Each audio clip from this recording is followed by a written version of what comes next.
What they pity for the Swamana so doso the amount and no nom. Say Udo Brew, so Udo Mo, so Udo Bagire, the Udia Bia, where say Ode OCP fertilizers never pity for the ending so. Messiah Sasana said ding, na a bomukra, and I just say Udia or no bayanwa for OCP fertilizers epitis was Assassin Kumebi, Semen Sem Cranwa for OCP epitis, who say into say a meko, say a bro, say a mom, the Udia Bia so no, a beso doso, and what and a dodo. Bag in Botumwa, Kesseniji and Kwana fee, what they ebeyu kiano. Baby, I don't agrochemicals near Menina, OCP fertilizers, see a bio, Ghana for Nina, Urauma, or say Upe OCP fertilizers in the Bina, the Aquacopitum for the so. Freyan 0555 909437 0555 909437 and a 0555 909433 na ene en twetwe enkomowo na nchemu bia wo pe bia no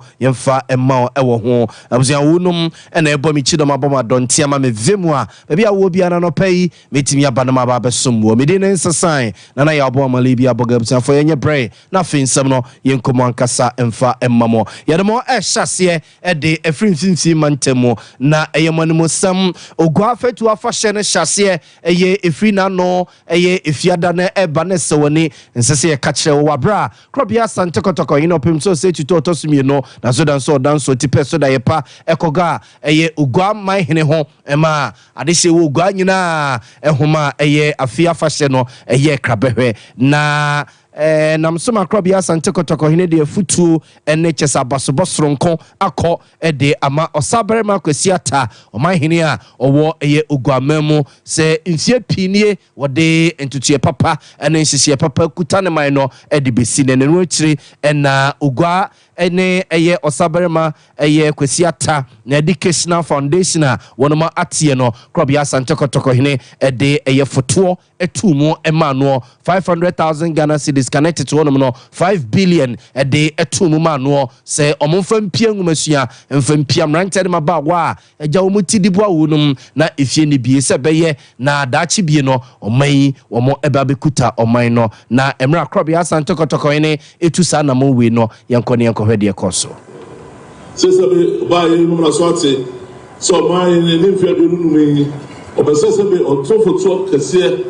ebo wo mu a sebe yemuti ye na ye ni boafo de hwe wo mu no education farm sebe ba ye bu da tunani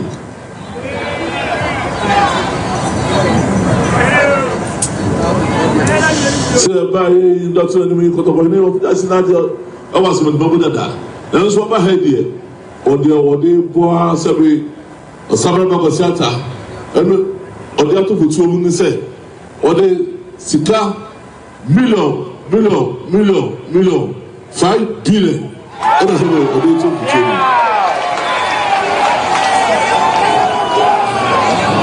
yo oso ode ma what about for the rest of the sample ogwa manara Ghana mind also be able to offer boa and the so fiti ase wa ha edwa de fiti ase wa ha robe fiti ase wa ha dem find na ogwa man enye kabebe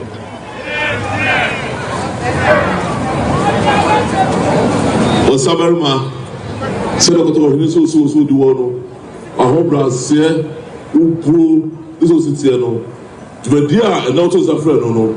o so se de mema sample to o boy memwa na nyina na sabe ogwaman enye kabehwe na sabe kola wo nyina so enye koso so 240 also Observanti we eye de koso wo mfimfi mantemo Cape Coast abonte so wabra na ogwa fetu afahye no koso na krobia sante kotoko hene opem so se tuto tosuminu akoka osabere makwesiata ogwa man hene ho na omo aya bakosem sronkokra na eye osabere medicational fund ya na no eye kwesiada ene ne memene da na omo atie no krobia sante kotoko hene de 500,000 Ghana cedis connected to no 5 billion eto futu no mu a omo ɛde ba bi piangumasua ɛwɔ ntintin mantemu ɛne ne mpɔtemu enyina yɛnto akase no so mfama mo na yɛmfama enkontem fufrum na entete a Sompa FM ne Sompa TV nsɛmtwɛfo ababeto apono so ɛne sɛ bibia ɛkɔ sɛde esi kɔno a na ne ɛnanopai Vice President Dr. Alhaji Mahmoud Bawumia ɛne na bedi ekyire ra Dr. Matthew Poku Prempe ɛbɛkɔ Electoral Commission mpanyimfo atena ye na enkrata NPP amanyoko no kɔfa ye ya edi adanse sa afia bato no ɛyɛ NPP amanyoko no ɛde Dr. Alhaji Mahmoud Bawumia ne Dr. Matthew Poku Prempe ɛbɛpre mampani adwane bi no kosipre ne kan sɛ presidential nomination forms no wɔn ɛde akɔakɔma bato commission mpanimfo na twatwɔfo penny ɛde ma NPP amanyoko no lawyer Justin Kodua Frimpong na de krata ababonten ababeche se enanopai abroso a be nonso mpemu ede kone nongotwe so de na Vice President Dr. Alhaji Mahmoud Bawumia ene na bedi chi Dr. Matthew Poku Prempe edu Electoral Commission mpedimfo abobo ano pe no de krata no akwakoma mpedimfo wo mo ekono enyo mo nko ene beko national chairman de MPP amanyuku no yera Stephen Ntim obeka ho bi sasoso eno no twotwofo pani no a wo de krata ababonten wono soso ebetiem na waka ho sasoso ena majority leader owo mrasiri gefiem yera eye lawyer afenyo marking so no ebeka ho ene eye party mpedimfo pinu a ebeka ho na omo ede krata akwa Electoral Commission mpedimfo na eno akiri womo ede atugya se omo de nkrata no ekoma Electoral Commission mpedimfo wie na omo eje esomu a de party mpedimfo beye ene se Dr. Alhaji Mahmoud Bawumia ene Dr. Matthew Poku Prempe efri Electoral Commission atena ya omo ede omani ebekire NPP amanyuku no party office national headquarters ya ewo enkran anopa be no nkono na party ma ebe twehia ohonum no womo ene omo akwa kasa na wase bibi ede akire omamu no nyina njiwe eye krata ifri NPP amanyuku atena ye eba na enye NPP fo nko ena yensa akakrata ede efri omatena ye krata ikro ye bi esoso efri NDC amanyuku no ene mampani dada John Dramani Mahama soso atena ye ababontia no peya se bibia kekakom na bibia ekose ne esi kono a ne ne omososo ene awie mampani dada John Dramani Mahama soso de ne krata ebekwa koma Electoral Commission mpedimfo abroso awie be no mienu de na chese omo ede krata no edu Electoral Commission mpedimfo atena ye na omo ede akwakoma wunum mampani dada John Dramani Mahama echese ono amu de ontimi ensim pam emfa enkrata no enkose ene mo kase owobono mantem no mo ya obontua wacheche de nisu ade hunum ne tiribu pomo ede achara mansan se beye na ebenya ne mugidi ede tumi asaso amane bio ento se the national chairman Yera Johnson se dunketia ene bekwa akosi na nem one Professor Gina no Poku Agimana nemo e Electoral Commission mpedimfo atena ye na omode nkrata no akwakoma Electoral Commission mpedimfo wose we edi adanse pefe se NDC amanyuku no ene wono mampani dada John Dramani Mahama eni abede se kwambia so no afi womo ebeji oman no no mo edi oman na gire ye atotontotie papa amoman no afade ya pese ene na degedon papa bi efra enti enne de efra no pay de kosi awia de Electoral Commission aboboa no je se enya samketo akra ye semobo se de bekoso ho bia soso no ye ni edi akire yemfa enkamemo a edi ne nyina ebebremo ye to aso eguso a edemo ewa amanyosem na Vice President Dr. Alhaji Mahmoud Bawumia ede atugya wabra na obonto wonkrapompre ntema ye ayawa so West Ogonabato mpesua no so na ochese watete se omaye yesuku ahodo no secondary school se ne yesu aposia pondo no bebre no a akade ebeba wunum ama de kyerene ade su etum pontitiru ene school bus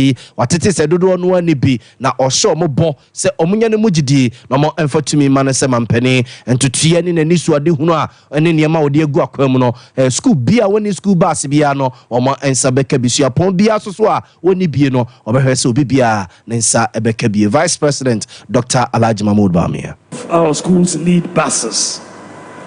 isn't it? Many of our schools need buses, but the problem government has is that because the schools are so many, it tries to accumulate cash to go and pay for all these buses. Senior high schools alone are over 700. To buy all the buses cash is more difficult. So we need to move to the private sector and say to the private sector, we want 1,000 buses and you supply and we'll lease them from you. And we will pay small until the lease is over. We don't have to look for cash to go. So when I come in, no school will have a problem with buses because we are going to move this country. Abzafo nti we aye mampani abedi echi Dr. Alhaji Mahmoud Bawumia ne yete ne nke we yemra na ode na probone ne ntuabo akwakopia ye waso West Ogona baton pesua no so wonkrapompene mantemu a na ocheche na niso ade hunumu ede akire eye edomo a na etwehia honom no afeye famo nkoma mpani dada John Dramani Mama ono soso na tena ye eja wone ne twetwe mucho na hwedi abna one ne edabum sorry boom didi boom dware boom ye bibia boom ma melody na mahama na tena ye na nanu ada wono eye amamre ne amane won Cancer Health Center womo asi eye maternity and children's ward fe ede ama ya sabia no nanu ada no mo ye amamre ne amane kuku bia no a we eye Lodina Mahama Foundation na womo a womo efutu mu womo edisi sa eye ward ede ma Cancer eye Health Center no na kane ba penny owo mayimo ma Lodina Mahama ede ensemsei atudwa emra na wono mo ebia no. Brand new facility is bigger than the one we built for the Mole Government Hospital 2 years ago. This reflects our commitment to improving maternal and child health in Ghana. In Africa, maternal and child health remains a critical issue. It is wrong for a woman to die in the process of giving birth to life. Abzafo nti we eye Ghana ye ba penny kane Ghana ba penny mame eye Lodina Mahama ne yete ne nken na mampeni dada John Dramani Mama soso no dwumade no wase ema obo ne yere abaso papa. NDC government that I will lead by the grace of God will introduce some critical social interventions to cushion the people of Ghana from the difficulties that they have endured over the past 8 years. The first is the free primary health care program. With this program, you can walk into any CHIPS compound, any health center or polyclinic facility and receive care free of charge. It won't matter if you have a national health insurance card or not. From CHIPS compound to health centers to polyclinics, you can walk in as long as you are a citizen of Ghana and get free treatment. Abzafo mampeni dada John Dramani Mama ne yete ne kan we yemra no akoka na hwedi abna ne twetwemu twa one ne da bom sorry bom didi bom dware bom ye bibia bom ma Lodina Mahama ho na Cancer Health Center maternity and children's ward fefefa na omo a Lodina Mahama Foundation omo futum omo ediesi no mo ebia no ewo Cancer abonten so ye to aso ne de mako Dr. Matthew Poko Prempe tiapemu de MNPP abanyuko ne Vice President Dr. Alhaji Mahmoud Bawumia na odi atugya se obi bia afia bato na ye kwa akoto no politics ya ye ne campaign a wono mo eye no kwesi bro ni beka ne se odi tribal politics be rewre mu no Ghana for hwe no ma hwe ni mu kra monto abenti asa nkrofo no odi se nsame tudwa ewo asenfo su abonte so ntinzi ba ntemo emra na odi na probone ne nto abo akwakopie empotem ho no mo Dr. Matthew Poko Prempe c'est moi mon frère me dit que Ghana fou so obi free asante obi free infante obi free nzema obi free amona ye Ghana fou Ghana c'est Ghana fou et donc on a nous aussi yendi ya bomura bonja na yiri mamprusi asante ni santé et fier you nous 2001 in this year 2017 2020 absolutely about you. It is a net more pussy for the Kusasi for Kuntoba. I'll say a Sapanano chum, no will say see. And said, Pasia, not save you, or the For Dr. Matthew Poko Prempe, Mrasbi Jenny or Woman Rasbi Fima, this year woman, she has South Abaton Pesia. So, since you are no noir and as associate your Pemo, a day, I'm a Vice President, Dr. Alaj Mahmoud Bamia, and the NPP Amanyukuno, Afi Abatuono Emum. Informo Inframanyo Simo, na informo Enko Galamse, the Edio Meya Babidru say, na Sofopenia, Wada a world. Renowned evangelistic ministry ano Dr. Lawrence Tetena or the other say to amanse anymore titru ni mampeni na nadu dan kwaku for the watchman PSC be mapo adanim se baby o man no ya ba bedru sisi no so amfane na yen si form na yen tu adamo a ano o hye na ano odene a ye de ne sa no maye kyese yen sase yen fudie yen so nyina ya se ne chaka wa hwe ya emra eni akire kura no o maye si e benya su dokodoko ya mo ne abo ade aguya de paso akesu iye wakase nyansani na wade a na ebia ye kwakọ yam nsuo no ewo nekenike mu anase ye kwakọ poto na yo mansana si betima no mama na yiya ya kwakọ no amana yiye Dr. Lawrence Tetedi san semintu jawabra na kasa hojumedie bi ekoso ewo enkrapompene mantem laboni abonte so na osre mampeni se nene kire ya onfone nan ensifom na ontu adamo a ano ohye na ano den na yemfa enso galamse no ano condoned by any level of our society. And whether we like it or not, today, Ghana, people are not honest, and corruption seems to have permeated into the rank and file of our community. We should not also forget that we have a collective responsibility to stop Galamsey. And stopping Galamsey has nothing to do with government alone. It has to do with us too, the communities, political leaders, security services, our traditional rulers, our services, and indeed every Ghanaian has the right to stop this menace. Observe way Dr. Lawrence Teteni attending Kaina Galamse nsemi ya ho Rafael Kwachi ofusu esoso kasama for and I said buffo stronko de bama mpeni da John Dramani Mahama or ya tuga said yama Galamse kono aye dene na se ye koye nimba ko ne aba echi ba miensa no nipa binumu a ewo mampeni na nadu dan kwakufu ado abam ne nipa binumu a wo ewo MPP amanyuku no mu a Galamse no mo do mo nsam yinu wo ma no no mo nan nyina efom ye japade ntina ma ekono akwakwa edinisa no se senye sa kasabre sei no o senke yetimetutu ase na ye nsu ni ensase ya boho ban krade dada ora Felix Kwachi ofusu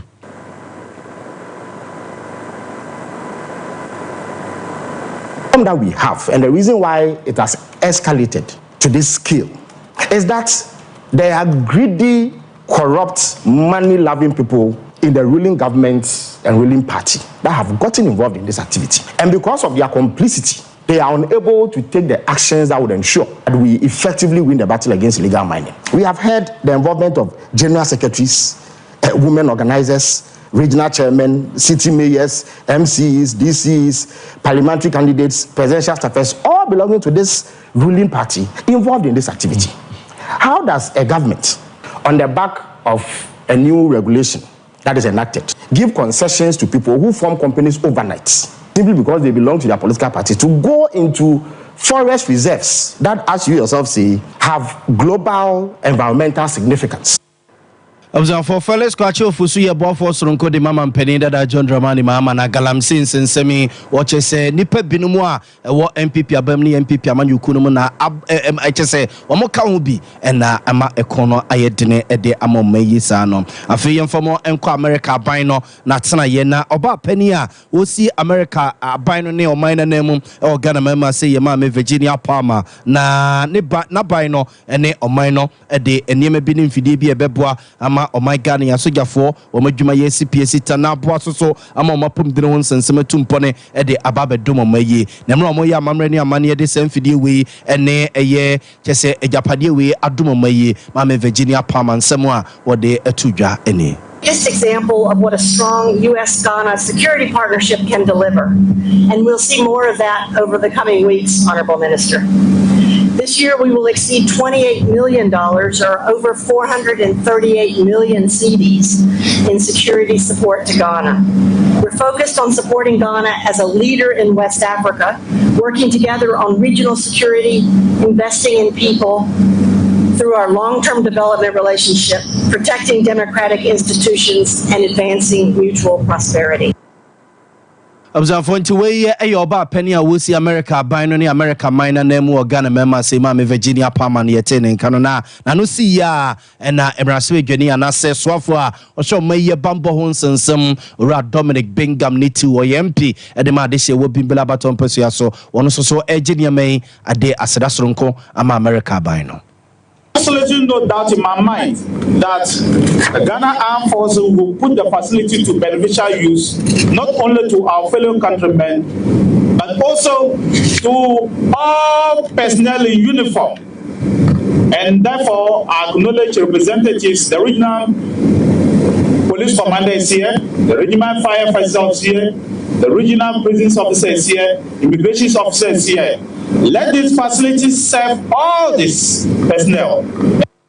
Observe for we ayora Dominic Bingham Nitu on a minister or shop may Yasraf Dom and so no sasso Yamraswe getting a woman as we get Fima this year will bimbila abato and Pesuaso. Erecasiana Sia as Adam Coma OCP Ghana Limited for day OCP fertilizer Sabe Gaswo o Pasagrasa Papa Kakrebi with the Petum Fudianasua a beso dosso diama war na assassino and found in a Kakra Karen a tetrete Sini City and as an a ketos in the city obete unoba any P. OCP fertilizers ye kan wansem de echro babia ye tonto agrochemicals niema e wo maimu nyina obenya bi atofre yen 0555909437 0555909437 abusia kase na si medeni na ya abo amale bi aboga no pay akosia asomua na echinchin fidie no ede emame ya no pay so no ya mamachi ebia 21st clinic aye sciatica expert sciatica no o nerves na wo to ase na fa wo siremu na fa